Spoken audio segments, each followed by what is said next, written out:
existentialists state emphatically that man is free. But if every man is free, then there exists, paradoxically, at least one limitation to my freedom, and that is the freedom of the other person. Thus, at the outset, we find a paradox. Freedom and responsibility are inseparable. What does this word responsible mean? First of all, it means acknowledging oneself as the author of an act. So that if I have led a responsible life, this means that I am willing to admit that the life which I have led has been one in which at each moment I said to myself, in so many words or by implication, this is the life I have freely chosen to make. I do not pretend that it could have been otherwise if other people had made it different. In this sense, it's easy for us to see that we are responsible for others as well. For in the course of my existence, I am bound to do many things which inevitably affect the life within which the other person makes his choices. Therefore, I am the author of the circumstances in which he has chosen. But responsible has another meaning as well, and this refers to the idea of obligation and recognizing an obligation, being willing to answer a demand, whether it is spoken or unspoken. William James stated that we have all the elements of an ethical system the moment we have two loving souls on a rock. And this is all that it takes, just one person to exert a claim upon me, which I am willing to acknowledge as in some way valid. The existentialists declare that one's freedom is responsible in both of these ways, that we should care for the other person. We should recognize the demand that he makes upon us. They start out by saying that I have to recognize the other, for I need the other in order to know myself. As I develop gradually over the years my idea of myself, this is inevitably influenced by the image of myself, which I seem to see in the other person's eyes. And as I judge him, I have to exert more or less the same judgment upon myself, and I am aware, too, that he is judging me. What he thinks of me is part of my data. I am trapped by my own imagination. Jean-Paul Sartre has dealt with this theme in his play, The Devil and the Good Lord. In one scene, a forest scene, Goetz and the priest Heinrich have met to settle a bet. Goetz had bet that he could do nothing but good for a year. He learns that he has miserably failed, that when he thought he was least acting, he had acted most. He finds out one other thing, too, that he needs the other, and especially an enemy, in order to know who he is. The meeting takes place in the presence of Hilda, the girl Goetz loves.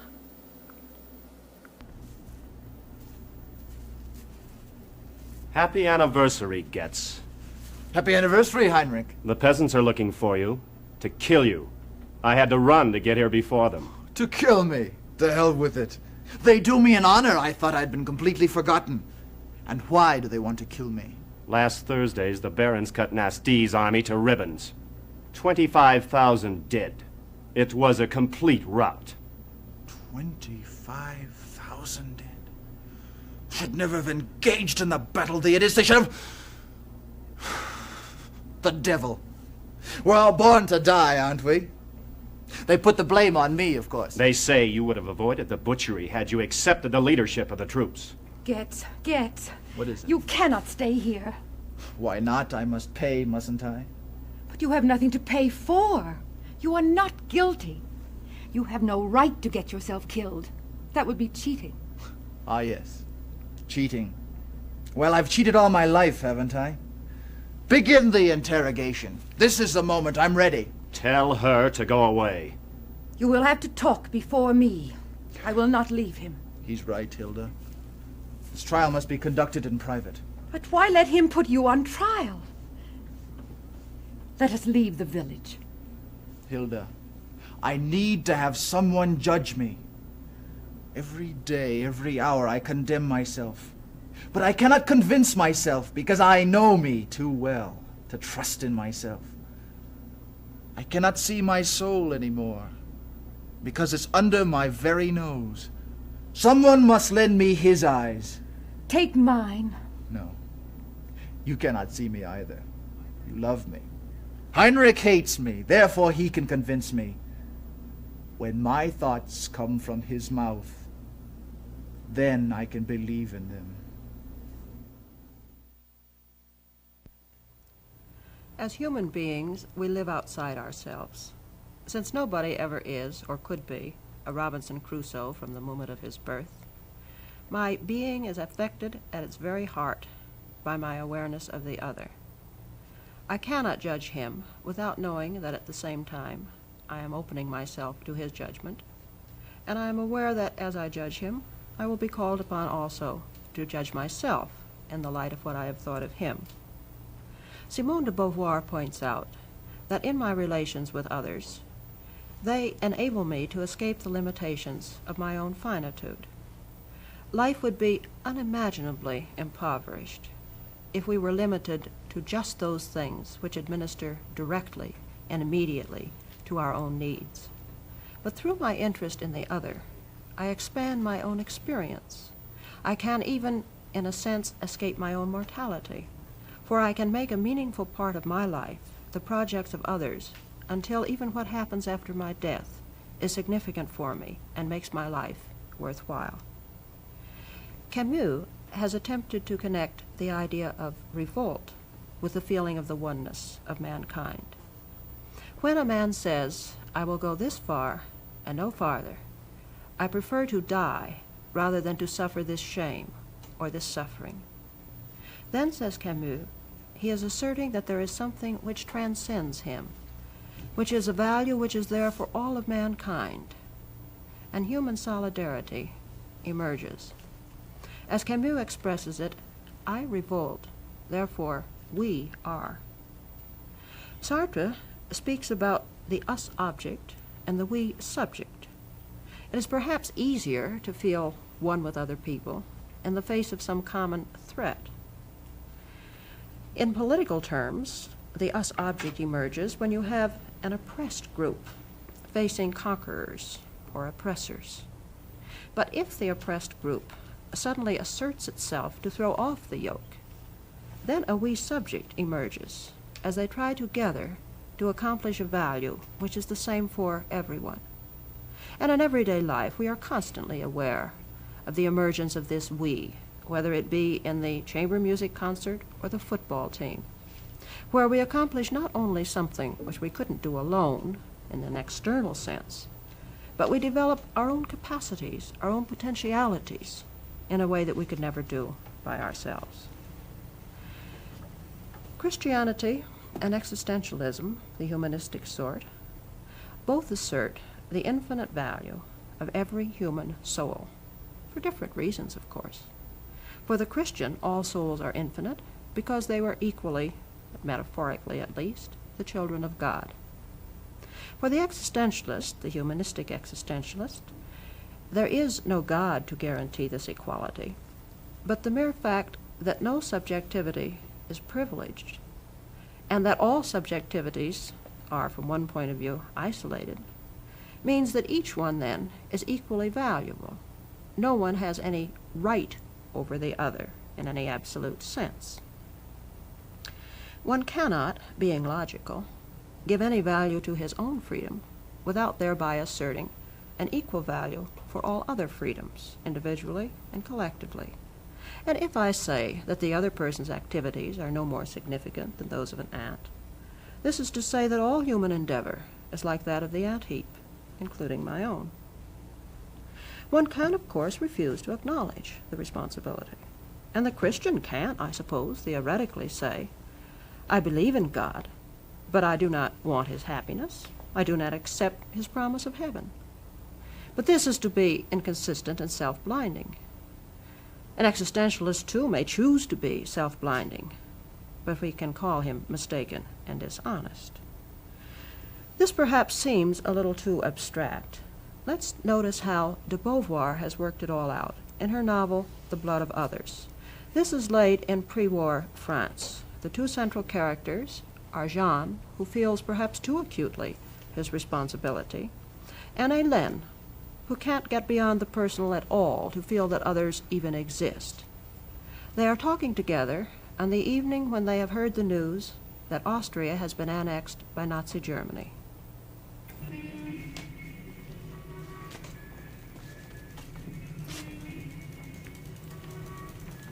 Well, you take pleasure in tormenting yourself. After all, it's not your business. Not my business. Well, I wish someone would tell me what is my business. There's your own life. Don't you think that's enough? But my life is made up with my relations of the remainder of mankind. Austria is part of my life. The whole world is part of my life. Quite. And these people who are passing us now are part of your life because you see them. That doesn't mean that you're responsible for what happens to them. That remains to be seen. Oh, it's as though you imagine that you created the world.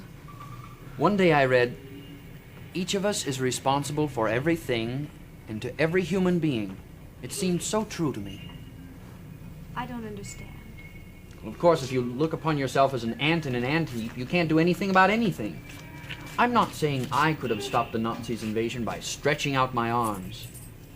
Yet, if we had stretched out our arms... Maybe. But no one did. Others are just as responsible as you. That's their business. Certainly we're all responsible. But all means each one of us. I've always felt that, ever since I was a kid. My eyes are sufficient for this boulevard to exist. My voice gives a voice to the whole world. When it's silent, it's my fault. You still don't understand. Yes, I understand. I didn't create the world, but I create it again at every instant by my very presence. And I see everything that happens Yes. as though it were happening through me. Yes. What's wrong? Why should other people have rights over us? That's the thing I've been unable to understand. It's not a question of rights. The others are there. One must be blind not to see them. Then I must be blind. World War II begins, and still Hélène cannot get outside her own tight little world.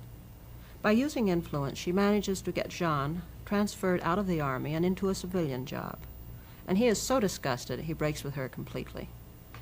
Then it is reported that the Germans are about to enter Paris. With hundreds of other parishioners, Hélène flees in mad panic, only to find that there is nowhere to go and they have to return. As she is sitting with other refugees on a dusty road, she seems suddenly to hear Jean's words from the past, spoken to her now with a new meaning. What are your husband and the others waiting for? To be given a gas coupon And once they have the coupon, will they get gas? when the gas comes. They aren't taking any more train travelers for Paris. Why do they tell us to go home if they won't help us to move?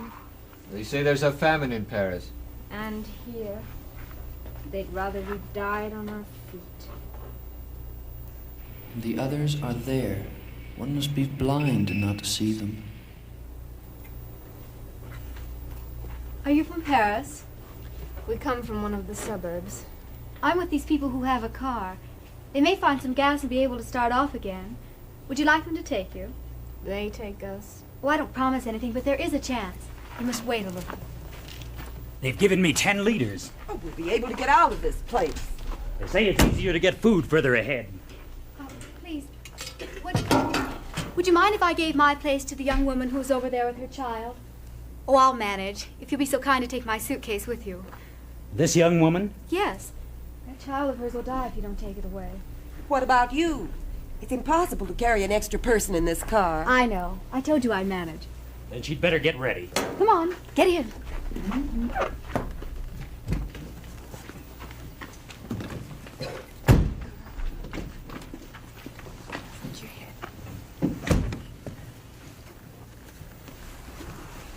Aren't you coming?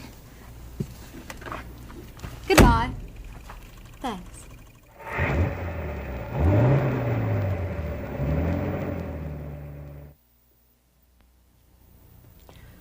Hélène has taken the first steps in the direction toward recognizing her responsibility for others.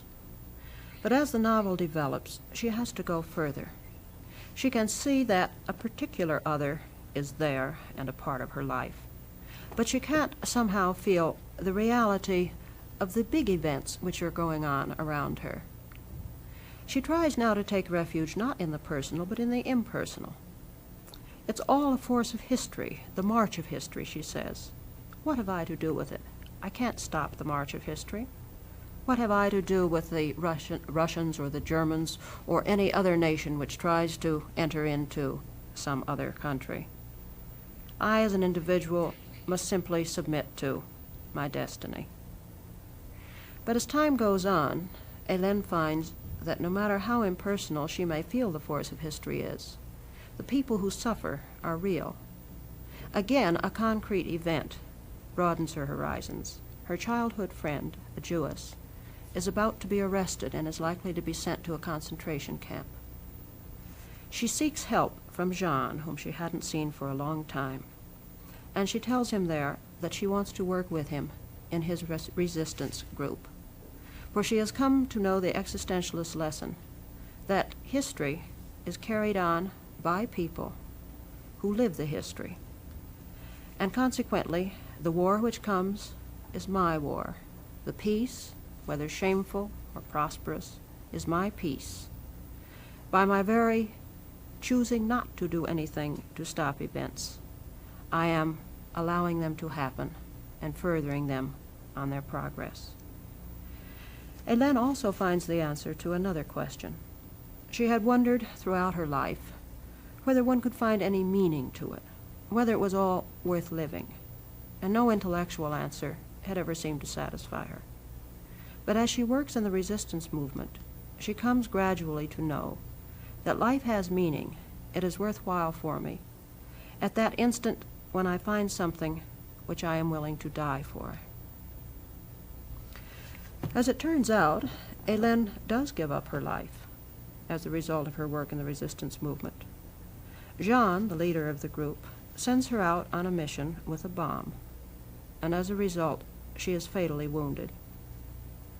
The events of the novel, The Blood of Others, have actually not taken place as I have been discussing them here, in this same order. The whole novel is done as a series of story reconstructions and flashbacks, partly in the mind of Jean, partly a matter of one might call the omniscient author's interpretation, but nevertheless giving us the events which Jean had known and known about. And supposedly all of this is being retold as Jean is sitting by the bed of the dying Hélène. Not only is he thinking about his relation with her, but he's thinking of what this means in terms of his next action. For he is supposed to give the order that another friend is to go out and lay a bomb, or, on the other hand, he can stop him if he likes. And unless he can somehow justify the fact that he has been responsible for Hélène's death, he doesn't feel that he can give the order for his other friend. Jean, from the beginning, had recognized his responsibility, but he had been terrified always of the results which his actions might have. Earlier in his life, a friend had been killed because Jean had asked him to go with him to a political meeting, and in the riot which ensued, the friend had been killed. And so Jean felt almost paralyzed with regard to any action. How could he take any step whatsoever when another person might be harmed or killed by it? Was this not an assault on the precious freedom of the other? During the time before the war, he tried to maintain a position of non-intervention, but gradually he came to see that neutrality, whether for better or for worse, is not a passive thing. It is an active position. Not to choose is already to have chosen. In anguish, Jean learned another existentialist lesson. He realized that the other person changes, distorts the meaning of my acts. And this is the cause of human despair, that I recognize my total responsibility. At the same moment, that I realize my complete inability to control an act or to judge its outcome.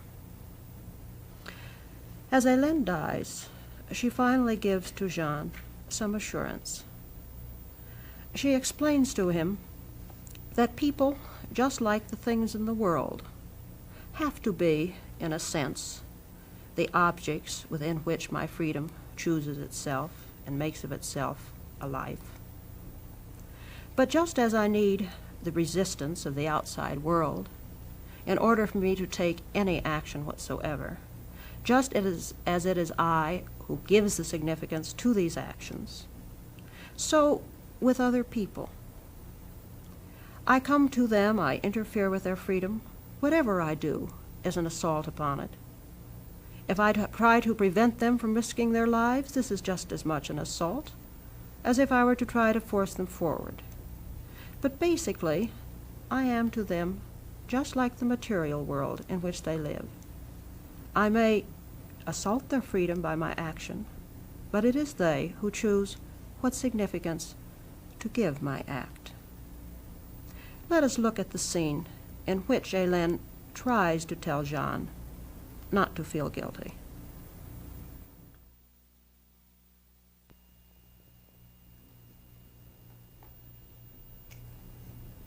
You awake?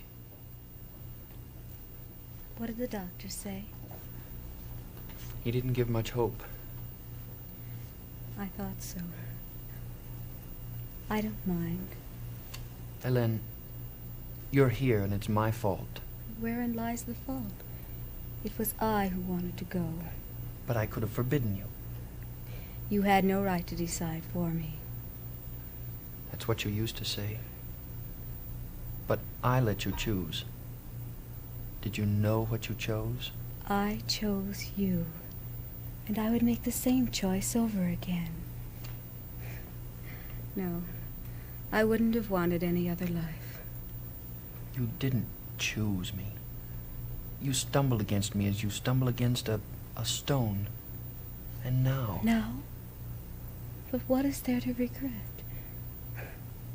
Was it really so necessary for me to grow old? Is it true you regret nothing? Nothing. And above all, don't feel guilty. I'll try. You mustn't feel guilty. I did what I wanted. You were just a stone. Stones are necessary to make roads. Why, otherwise how would one choose a way for oneself? If it were true. But it is true. I'm certain of it. Why, what would I have been if I had never done anything? If I could believe you. Whom will you believe? When I look at you, I believe you. Look at me. I'm going to sleep for a little while longer. I'm tired. I must believe you. No harm came to you through me. Under your feet, I was an innocent stone. As innocent as the stones, as that piece of steel that tore your lung.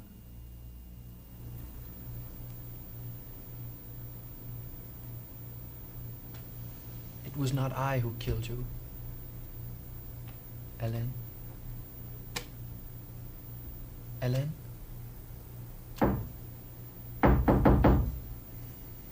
What is it?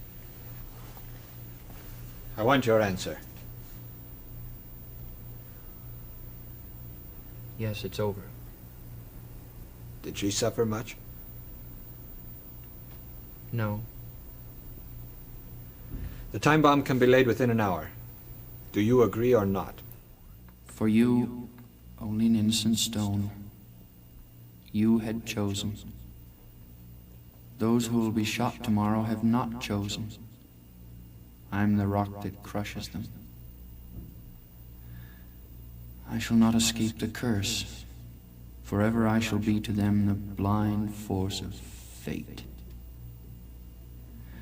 But if only I use myself to defend that supreme good which makes innocent and vain all the stones and all the rocks, that good which saves each man from all the others and from myself, freedom, then my passion will not have been in vain. You've not given me peace. And why should I desire peace? You have given me the courage to accept forever the risk and the anguish, to bear my crimes and my guilt which will rend me eternally. There is no other way.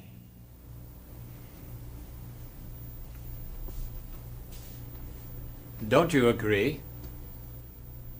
Yes, I agree.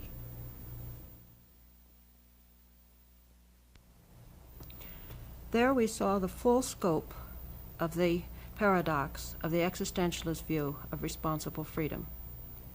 The existentialists accept Dostoevsky's statement that everybody is responsible for everything and to every human being. And I know that in the anguish of my decision, the world and others will steal my action from me and make of it what they will.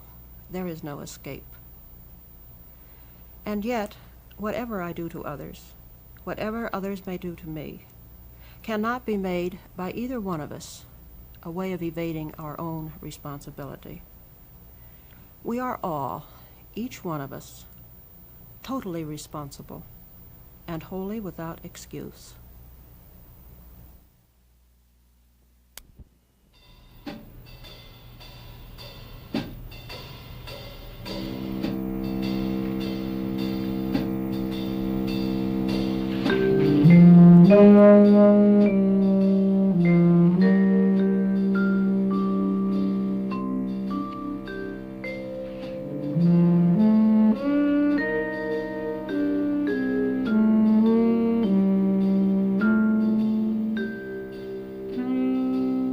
Material for Self-Encounter was taken in part from The Literature of Possibility, a study in humanistic existentialism by Hazel E. Barnes, published by the University of Nebraska Press. The Devil and the Good Lord by Jean-Paul Sartre was translated by Kitty Black.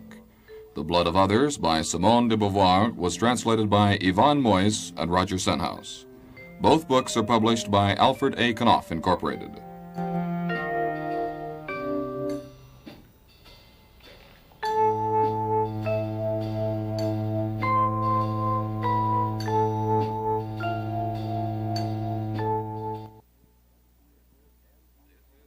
This is NET, National Educational Television.